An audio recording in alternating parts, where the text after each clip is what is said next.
ఏంటి ఏంటా సర్ప్రైజ్? ఉండు ఉండు, అది చెప్పడానికేగా పిలిచాను. సరే చెప్పు, ఏంటా విషయం?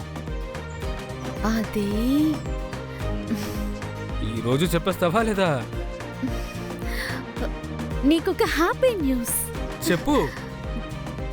మన లవ్ గురించి నాన్నతో చెప్పేశాను. నాన్నతో చెప్పావా? అసలేంట్రా ఈ రియాక్షన్? నేను ఈ మాట చెప్పగానే సంతోషిస్తావు అనుకుంటే షాక్ అవుతున్నావేంటి?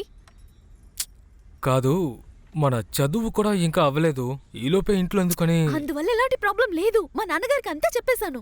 హే, ఇప్పుడు మీ నాన్నతో ఎందుకు చెప్పావే? ఏం మాట్లాడుతున్నావురా? ఏదో ఒక రోజు ఇదంతా మా నాన్నకి చెప్పాల్సిందే కదరా. ఎందుకు? ఎందుకా? పిచ్చోళ్ళ మాట్లాడుతున్నావు. మా నాన్నకి తెలియకుండా దీన్ని లైఫ్ లో నెక్స్ట్ లెవెల్ కి ఎలా తీసుకువెళ్ళగలం? వెయిట్ వెయిట్, ఇప్పుడేంటి మనమిద్దరం పెళ్లి చేసుకుని సెటిల్ అవుతాం ప్లాన్ చేస్తున్నావా నువ్వు?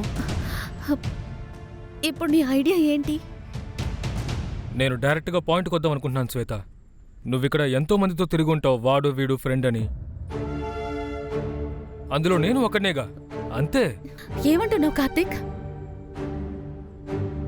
కూల్ కూల్, ఇప్పుడు నువ్వు ఎందుకు ఎమోషనల్ అవుతున్నావు? ఈ లైఫ్ స్టైల్ ఇక్కడ సహజమే కదా.